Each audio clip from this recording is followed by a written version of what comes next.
Hello, and welcome to Entitled, where we talk to the thought leaders, entrepreneurs, and top practitioners in the real estate industry. I'm Bernie Espinosa, and along with my co-host, David Bellinger. Good morning. Or actually, we shouldn't say it's morning because it could be afternoon when you're watching it this. Could be the middle of the night. Right. Right. I mean, look at our background. You can kind of tell, right? It's beautiful right now. So David and I both work in the title industry. Therein lies the fun name of our podcast, Entitled, wink, wink. And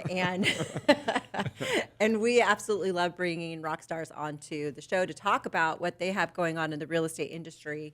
So today we have a really awesome guest. I'm actually very excited about this because I feel as though this is a resource and a platform that is still largely unknown about. And we have the founder and CEO of KairosIQ AI, which in my opinion, or at least in my knowledge, is the first real estate centric AI platform that is well-rounded, designed to make the real estate professional leverage AI more intelligently, professionally, and to make us all look better. No, I totally agree, and thank you guys for having me as well. So welcome, Michael. Thank you. Welcome, Michael Boykin from Kairos. Just look at what Bernie just spit out, man. I know. That was awesome. I mean, I live to make you guys happy.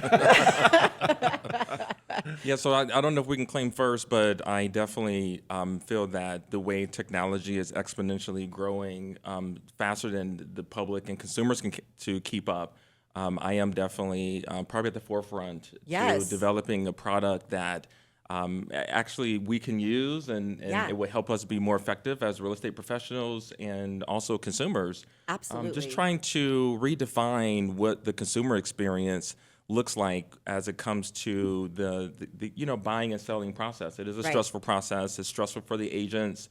It's very stressful to the consumers, all the rules and regulations that we all have to follow. Yeah. So, my goal is to try to develop something built for real estate professionals by real estate professionals who understand not only technology, but also understands the business and the daily struggles that we all face trying to service the demands of our customers. Absolutely. No, that was fantastic. I mean, can't wait to deep dive on a few different, rabbit holes.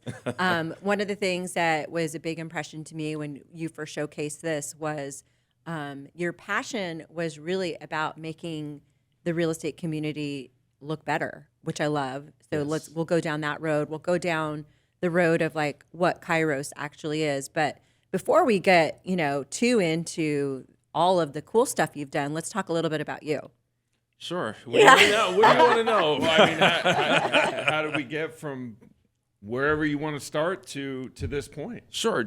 So by trade, I am an IT professional. Okay. I have a bachelor's in MIS from Norfolk State University, HBCU in Virginia.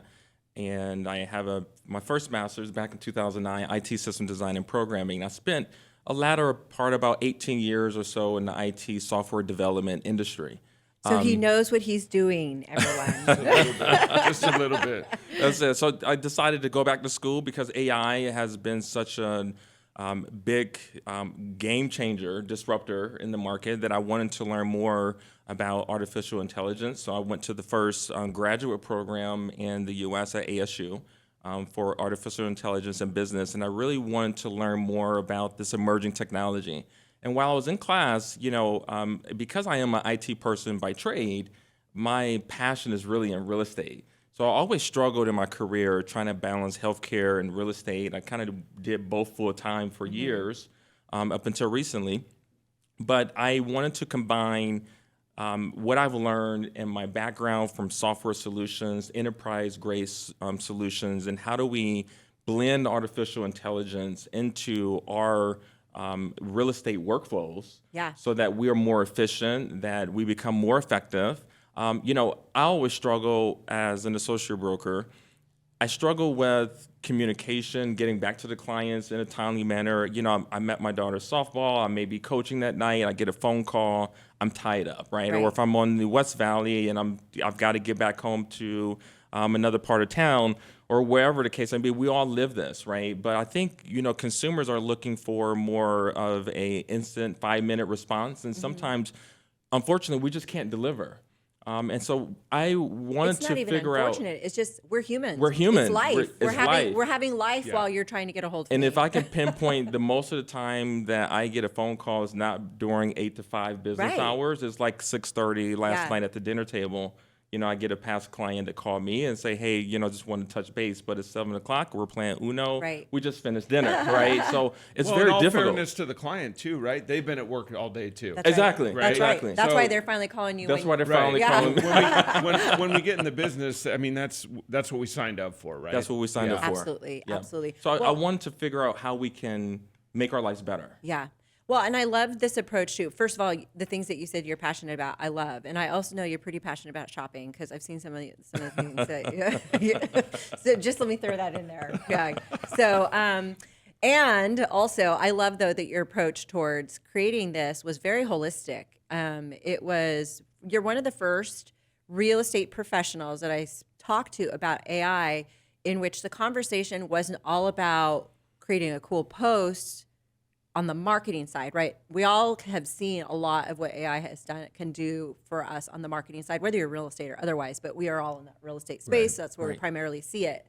But your approach towards it becoming a holistic way, right? It's, infrastructure, communication, marketing, contact management, which I hadn't seen anybody do anything like that before. And I've known you for a little while. So, unbeknownst to me, back in the corner there, you're working on this thing. So, but talk a little bit about that. So we've gotten a little background, but talk a little bit about maybe the ethos or like the origination of how this, development started, and how you kind of are managing two schools, right? Being a practitioner and also creating this platform that is now available. Absolutely. That's a really good question. It's pretty loaded too. So let me see if I can take a step It's back a pretty little loaded. bit. I know. So David's like, welcome to my world. You are right. I know. So AI is a phenomenal tool. It can really change your life. It's creating millionaires like literally every day with these software apps and development, et cetera. But I think for real estate agents, we are using AI for more of creativity. And yes, it does really good at creating TikTok, Instagram, social media posts. But where we're moving from a creativity perspective, we need to figure out how do we turn creativity into more productivity. Yep. And I think that's where, I think that's where the market is changing. So over the last few years, I'm throwing a new IT term. We're now starting to hear about agentic AI. And so now we went from having a conversation with AI, ChatGPT, and say, hey, I was telling Bernie, I use it all the time to change my biscuit recipe. I like to make homemade biscuits.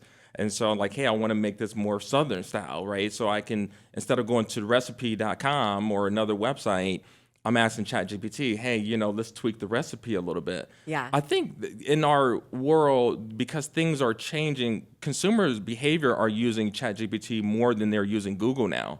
And so if we're starting to rely and ask questions on AI to figure out what our next moves are, how will consumers be able to use this for their home experience? Right. And so I started to think about, when you start deploying AI infrastructure, I think what's most important, and I wrote this down in one of my sessions that I'm going to have, but it's most important that AI infrastructure follows the right compliance framework, because AI can be very risky to a person's organization, to your business. It can, unintentionally introduce bias into your conversation because it's trained on data that is inherently biased.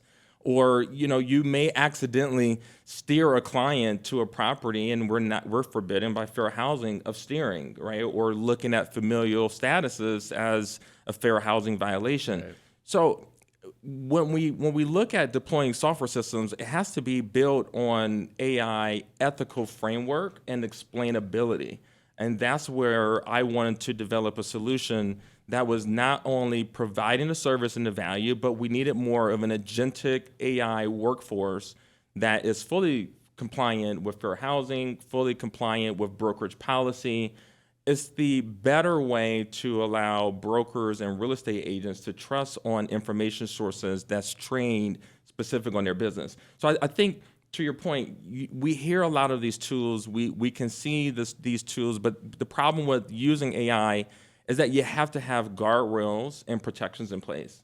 And I think in the market, we need to make sure that we have that compliance framework first.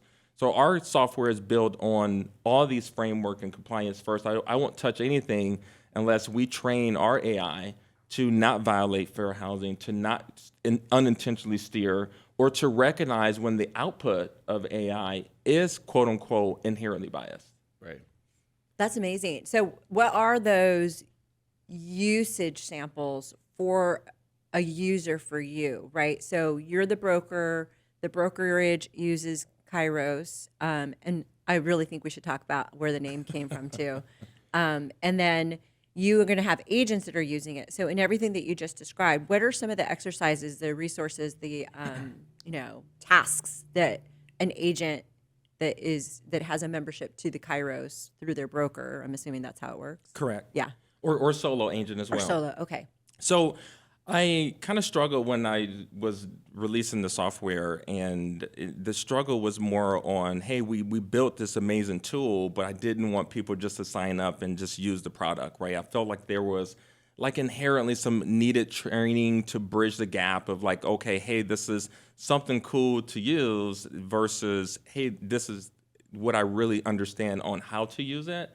And so I wanted to create these seminars. The idea came up where I wanted to create seminars where we can get together in more of a focus group to really understand like how to use just AI in general, how to look for hallucinations and context, right? So AI always mix up like legal jargon and it sounds right, but when you go back and research, it's like actually hallucinating and kind of making things up along the way. I love this. Yep. Like AI is hallucinating. I'm like, Yep. I totally took a mental note on that Yep. verbiage. Yeah, It's such a great way to put it. So I wanted to like teach, not only provide like a software solution to agents and brokerages, but I also wanted to give like, my background and experience on AI that's not technical in nature, but just really provide real value so that people actually understand what to look for so that when you're using AI, you're more comfortable and confident that you're not in violation, or you can like actually think about how it actually works and not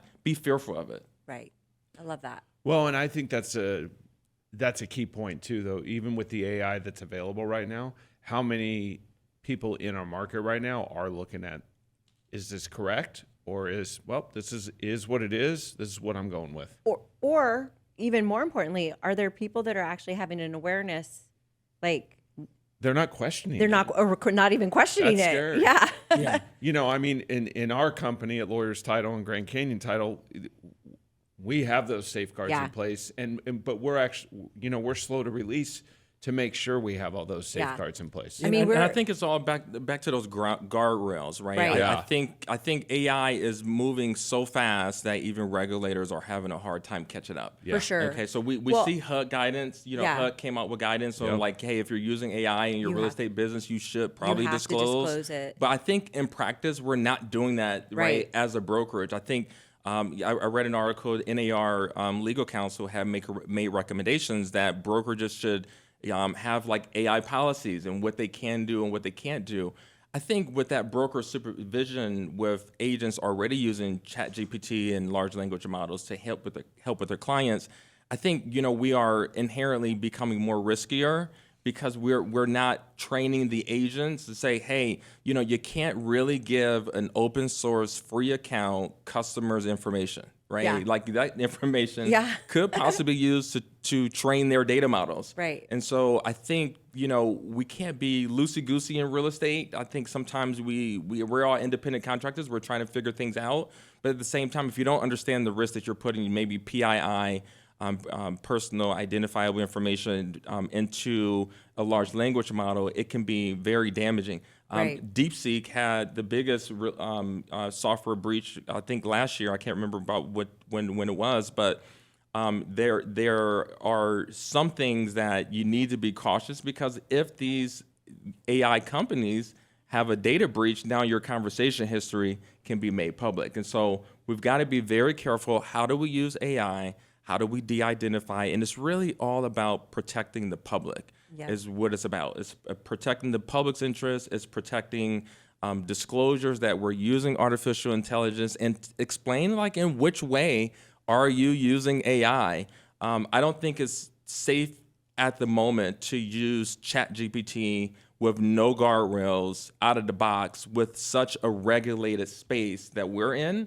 You really need something that's agentic and trained on your specific, policies, yeah. procedures, your actual contracts, so that Yeah. AI can give the most appropriate result. Because Right. it's all about the prompt, right? Well, it's all about the context. prompt, and it's all about also, there are platforms that can do some triggered responses that it's kind of Exactly. AI based, but it's basically populated with the questions and the answers. And let's say an agent asks a question that is not pre-populated into the database, then that actually ticks up to the actual designated broker or the managing broker or transaction manager, whatever. But I do agree with you wholeheartedly, and I think it's a very much of a village effort, right? Because, for example, we work for a Fortune 500 company, and there are so many safeguards to the usage of AI. It's written policy, been written for a long sometimes time. too many. Too many, but it's been written for, we've Yeah. had written policy for over a year, 2 years Oh, now. yeah.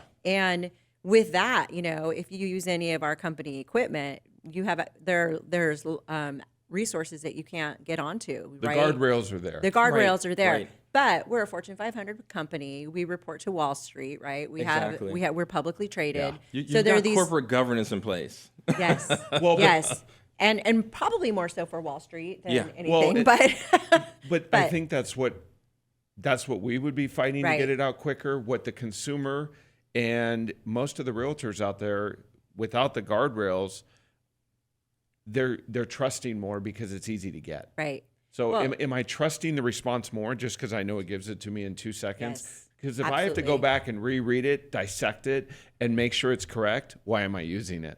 We- That's why we need a system that Yeah. has the guardrails in place, depending on what the subject matter is. Exactly. We already see it. We see it with our associates that we work with when, David and I manage a sales team, and we see some of the output, and him or I will be like, We can "Did- normally tell right away. you clearly especially chat with listen descriptions, right? Like, you clearly chat Yeah. GPT'd this, Yeah. which is fine, but it still Right. takes oversight. You should still be yeah. reading it. Readers are leaders and leaders are readers. So you should be reading what you've, put into the system to spit back out for you. But we live in such a high-paced world anymore that there's this expectancy for immediacy.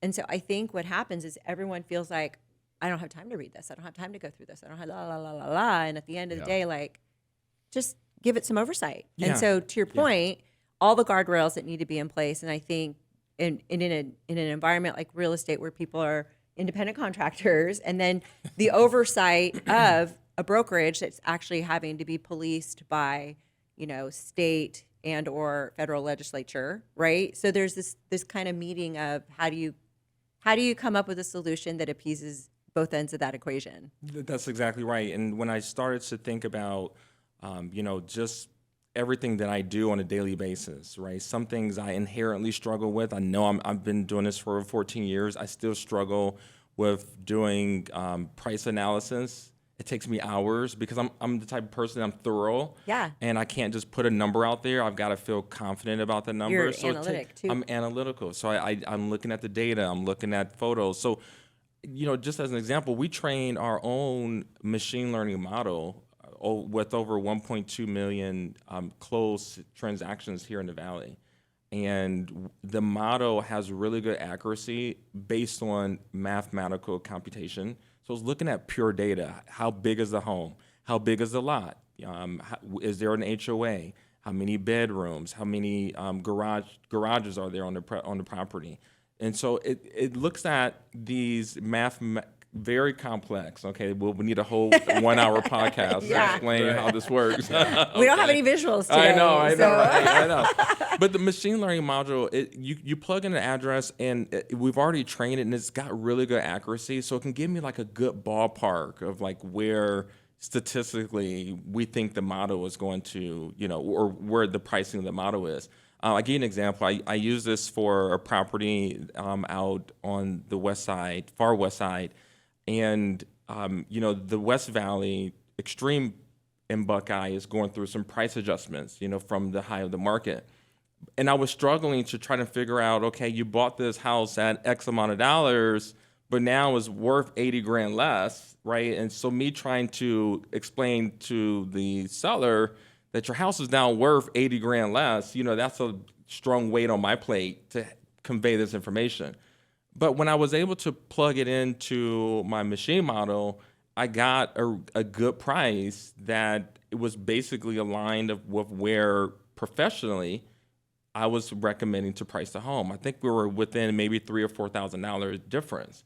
And so, just that, having AI to be able to help me price a home that's not based on quote unquote my opinion, it's actually based on trained data that's in the neighborhood.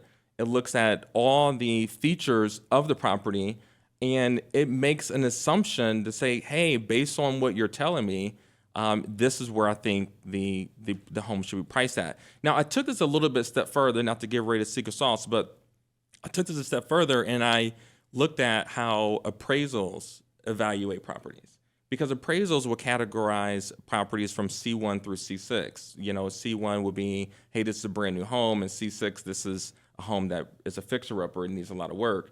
And so when we combine the power of both of these classification AI systems, we're able to slightly adjust, right? It's like, here's the price, but if the house needs a little bit of work, then we need to put the right category of pricing, right? And I think this is why some of the other things that we're familiar with, like the Zestimates, get things wrong all the time, because it's just giving you pure data and information. And we all know we can't rely on that because there's too many other variations within the neighborhood, right? Location, location, location.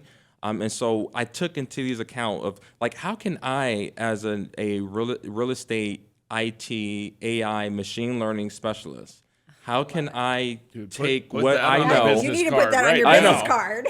How can I take what I know and deploy this into something that's usable to help people in the Phoenix area? Not only just Phoenix, I mean, we're expanding nationwide, but we're starting here in Phoenix. But how do we put the power of this technology that the real estate agent doesn't need a PhD in AI or IT, right? We try to like make this so simple that you can basically give us an address and we'll give you an explainable reason why the house was priced the way it was priced. It's not just generic. Right. And I think these are some of the tools and technology I think once we deploy this out to the public, I think the public, they're becoming more savvy on what's sold in the neighborhood. Most clients know the neighborhood better than I do. They know that their neighbor, Bob down the street sold, and this is how long it took to sell their house. They've got all the history. They've got the data. Yeah. Okay? Or their perception of their correct perception data. of the data, right? They just don't have the variables. They have the stories. They may not have the facts. Exactly. They don't have the economic context of the environment that we're in with the interest rates. We're still going through that.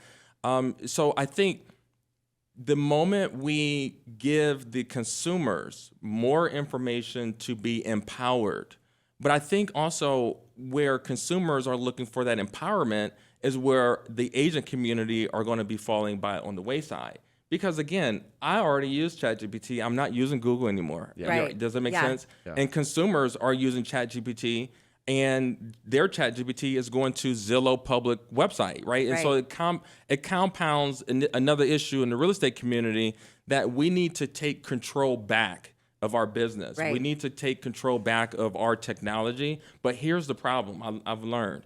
All of our real estate websites, they all look exactly the same. Yeah. Because there's only a few people on the block here that gives us a IDX feed. Right. And so if you were a real estate agent, you go to your website, they're going to get the same experience, but the only thing that's going to be different is the broker name. Right. And for crying out loud. Well, that's marketing. How do you drive people to your landing page? You understand what I'm saying? Yeah. And for crying out loud, when you click on 3 images, you got to put your name in, right? Right. And so where Zillow outbeats us, Redfin, and the rest of the folks that we're competing with, they offer this for free. Yeah. But real estate agents were still behind the time using data technology. So I decided that, hey, we're going to make a product that real estate agents can tap into and have their own AI buyer chatbot. Okay, and I hate to call it a chatbot because it's not a chatbot. Yeah. It's really an agentic AI agent. I call it Agent Kairos. That's the name of the website, agentkairos.com. I had to give our technology a name because it felt all the capabilities we needed a persona. And so I decided Agent Kairos would be your personal AI assistant that would help your buyers and sellers. We're not there yet on the sellers yet. We're still testing. But it will help buyers where you can have, you could tell your buyers, like, hey, go to my website, talk to my AI that knows my brokerage policies. It knows who I am personally.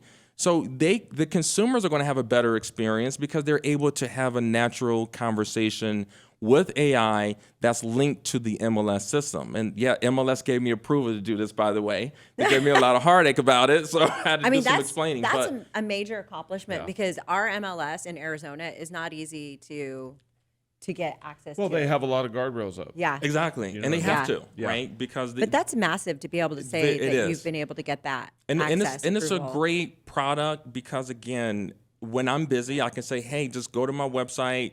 I can send them a link. They can naturally talk to my AI. AI will find all the properties that they're asking for. You can ask questions about the properties. You can say, hey, which one is the biggest bang for my buck? Or, hey, which one has a lower HOA fee? And I think consumers who are using this product are going to choose agents who are using AI in their workflow. So I get this question a lot. Is AI going to replace agents? And I'm going to say, no, it's not going to replace agents, but it's going to replace the agents who are not using AI. Yes. That's what's going to be replaced, because real estate is one of those domiciles where, if you think about it, we always are impacted by technological advancements. What happened when Instagram came out? All of a sudden, we had Instagram real estate millionaires, right, doing property tours and videos. Yeah. Then TikTok came out, right? And now you've got, like, a lot of people are growing their business on TikTok. But I can be honest with you guys, I don't like Instagram. I don't like TikTok. I am not that person to provide social media content. And I know a lot of agents who are not comfortable in posting social media content. And because I fall in that bucket, I need to start using AI to start doing my creative content. Yes. But what I do really good at is hands-on one-to-one, because my clients appreciate the level of service that I provide them. But I'm taking my business to the next level, and I want to help other agents take their business to the next level, that we deploy an explainable, ethical, artificial intelligence product that is safe for their customers to use. I'm really excited about deploying this and getting feedback in the market. What I think is really unique, and I think more and more people are trying to get their arms around it, is the deployment of AI as a partner entity and not as a technology piece. Because how you talk about directing a buyer to your Agent Kairos, it sounds like you're talking about a colleague, not like, let me have you, will you fill out this online form? Let me set you up on an automatic link to get it's about the language. It's about the expectation. It's about how you kind of have woven it into your business structure, not just as a technology piece, but as an entity. That's right. Do you know what I'm saying? And I call it an entity because I don't want to call it a person, because it's exactly. And I don't. That's undermining actually to call it a person. But I had to correct myself. I call it he, and it's not a he, and it's not Kairos. a she. It's Agent Kairos. It's Agent Kairos. It's Agent Kairos. Well, you'll get to the point where we can decide what we want to do, right? and you'll get to the place where the buyer can call Kairos whatever it wants, right? Exactly. Like, so hey babe, boo, whatever. Yeah, I was thinking about that. Hey, do you want to change my avatar name or pick an avatar? I think that'd be super cool. I love that you're really incorporating the education piece, the access to information through the training, through the seminars, an approach that's incorporating a humanness to it, because we talk about it all the time. I'm like, technology isn't replacing humans, it's enhancing the human experience. And so when you talk about AI replacing agents, it's never going to be, because, instead of BPOs, it might be BPIs, broker price intelligence, as opposed to opinions, right? Because you're starting to see the meeting of opinions and in intelligence, right? Exactly. And I think there's a really unique place when the opinion meets the intelligence, because that's what makes you unique and different. Because if it's just intelligence, everyone's going to say the same thing. We're going to get to this place, and they call it like singularity, where humans will merge with machines. And it's a futuristic. Ray Kurzweil, he's got a really cool book. I recommend you guys buy What's the it book. called? It's Ray Kurzweil. The singularity is nearer. This is like one of my favorite books. That sounds scary, actually. It does. It really Sure, it's sounds. not named Terminator. I just want to make sure. It sounds really scary, but the reality is that in the book it talks about like how we went through major medical enhancements. Like we're no longer curing infectious diseases anymore. Like we figured that out. Now we are going to be, diving into how do we cure cancer. COVID-19 with the vaccinations, they use AI machine learning to try to come up with the vaccination quicker. We're seeing this in everyday walk of life. We don't realize it. The Federal Reserve uses machine learning to decide whether or not to lower interest rates. And so we're using AI every day, but we don't realize that we're using the AI. Yep. But what I wanted to, the point that I'm making here is that with the singularity is nearer, he brought up concepts of how eventually we're going to probably merge with machines. And I know it sounds futuristic, but if you think of the trajectory that we're currently on, we went from having a high school chat GPT, and I remember this is a very short period of time. We're talking like the last 12 to 14 months. We went from having a high school level chat GPT to now we have a PhD level understanding on any topic that you ask it. Okay, so in that short little gap of time, now we're pushing where these PhD level agents are now doing work. And so it is quite scary when you think about the major disruption that AI is having on the workforce.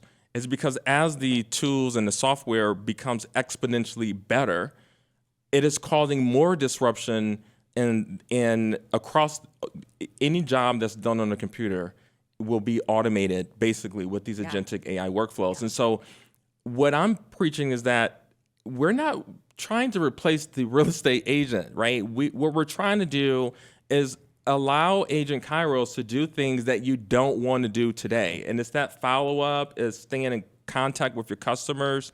It's a lot of the mundane things that we do.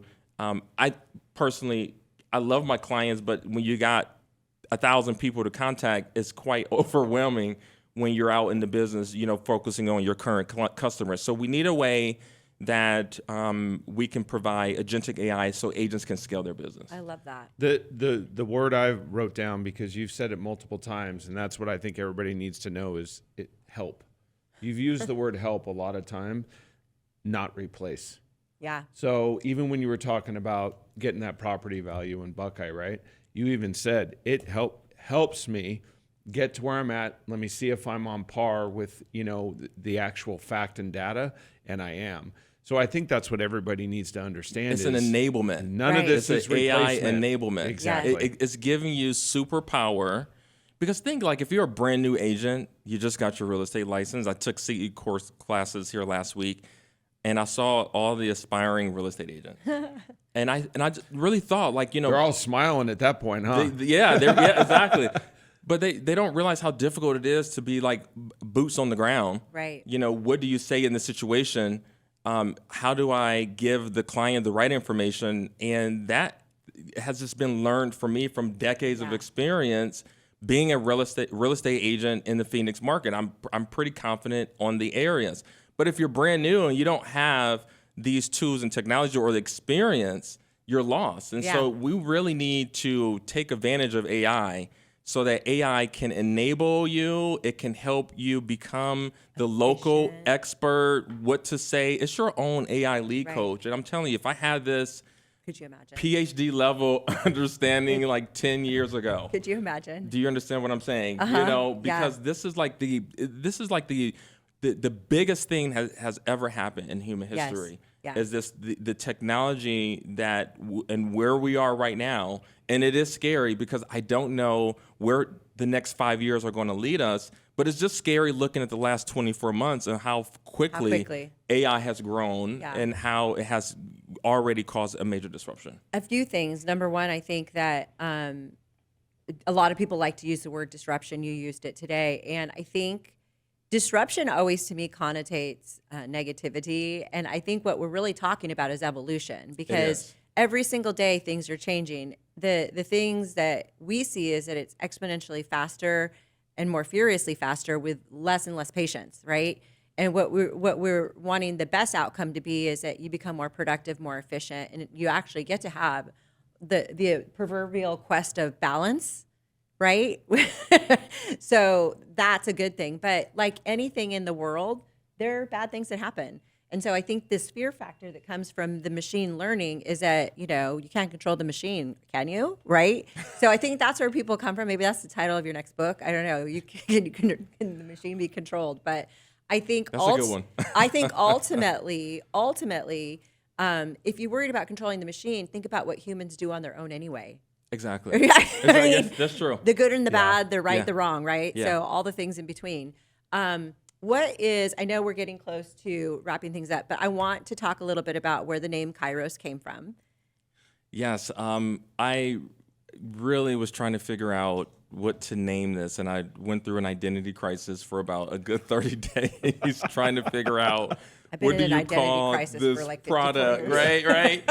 And I thought about it, and I think what really spoke to me, spoke to my heart, is that this is a product that is intelligent at the right moment. And so we went with the Greek word kairos, which is opportune time. And we blended that with IQ because IQ represents intelligence. And so how do we provide the right intelligence at the right time, I love it. using the right data when the data is needed? And I just felt like that was more of a strong, powerful message that represents what this platform is to real estate brokers and to real estate agents. It is an agentic AI platform built inherently with guardrails and compliance so that no matter what you're doing, whether you're helping a buyer find a property, if you're trying to price a home, for brokers, we also built Kairos Vision that evaluates their contracts to determine, hey, the agent is missing a signature on line number 1. And so these are like tools that are available in the AI framework community, artificial intelligence, but we're leveraging all of these intelligence and we're just growing the monster. I hate to say it that way. Agent Kairos is growing because we're able to stack multiple AI technology within one umbrella of Agent Kairos, whether it's computer vision, whether it's machine learning to get the right price, whether it's understanding buyer sentiment through conversation. And last night, I was up late last night because I'm just working on enhancing the buyer chatbot to be multilingual. Wow. Okay, so if you got a Spanish-speaking buyer, okay, they can actually have a conversation and also get a response back in Spanish. And so I think, like I said, this product is going to enable and break down barriers for new people, for brokers, for seasoned professionals. And I try to make it simple and easy to use. It is here's the beauty about a podcast is that you can be anywhere listening in, but at the same time too, you can't really see, even though this will be on video as well, but it's not like we can do a demo or show screenshots. Right. But I'm going to just say you guys have got to connect with Michael to get a demo because one of the reasons we have Michael here is after seeing the demo, we were like, we need to have you come on and speak because this is really phenomenal. It's one thing when I feel like we see a lot of products where people have the right talk tracks, but when they actually deliver the product, it doesn't look so good. It's not quite as as sexy as the talk track. Right. Well, and even just. But you're bringing sexy back. Like, I appreciate it. Even just the name. I mean, that's impressive. I mean, I probably would have called it John or something. Yeah. You know. But I love it because here's what I think is really cool: is I think there's a world in which artificial intelligence and emotional intelligence actually overlap and actually can mix.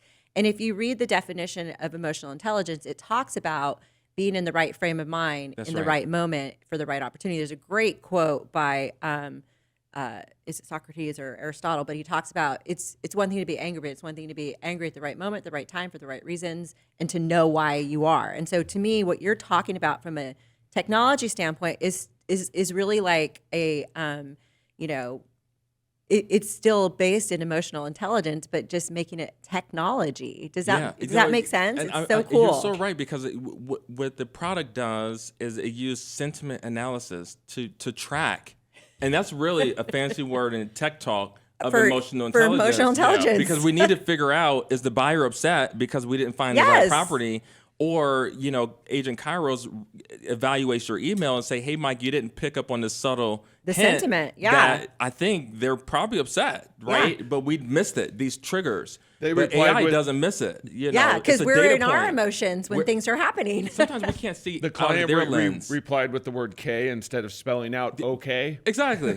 So we got the PhD ChatGPT trying to figure out, was this a positive or negative? Right. That's so amazing. So you're absolutely right. Combining these two, it is really, it's been a great experience to see the outcomes. And I'm really happy to launch the product, get some beta testers to see what the experience is. And because I'm an AI engineer as well, I love feedback, and I'm always changing the product. Probably change it too much, but I like to change it to enhance it to grow where the customers are and what the impacts are. Yeah. And this is really fun. Sincerely, though, you guys have got to connect with Michael. What's the best way to connect with you to get more information on Agent Kairos? Yeah, you can go to our website, agentkairos.com, Kairos, or you can also send me an email right now. We're a small shop, so Michael at KairosIQ.ai. And would definitely love to meet with any agents and brokers who want to get a demonstration of what this technology looks and feel like, and what does it mean how we can help them enhance their business as well. I love it. We'll be doing some training, so we're going to be taking advantage of you with your the intelligence courses that you're doing. So we're really excited about that through lawyers in Grand Canyon. And look out for my book too. I didn't tell you, but I actually I'm just finalizing a book. I wish I have it published in the next 2 weeks. I love it. It's an amazing book. It's AI Foundations Without Fear. It's going to be published on Amazon, and it's going to talk about AI and all the tools and techniques that I think real estate agents and professionals. It's written for lenders, professionals, and title reps, by the way. So I've got a lot of good examples for each person in the real estate profession. And it kind of talks about what AI is. It talks about some of the compliance things that I touched bases on today. And I also have a whole chapter on the singularity to explain some of these concepts. And I have some predictions in there too about where I think the market is going. Oh, wow. This is cool. I love it. Great. I'm really happy for you. Thank you. I've gotten to know you over the course of the last few years and some time in between here and there. But every time I connect with you, I'm just like, what are you working on now? I So know. this is It amazing. changes too quick now. I'm telling you, so Gotta impressive. Stay with times. Yes, but you guys connect with Michael. Really amazing platform, and get the resources because it is necessary. I think you said it really well that leveraging AI enhances your business. It's not replacing you. That's right. It's only going to replace the agents who do not use AI. That's my prediction. Stay up on it. It's already here. It's here. Yeah. So, Thank you so much. Thank you. Michael.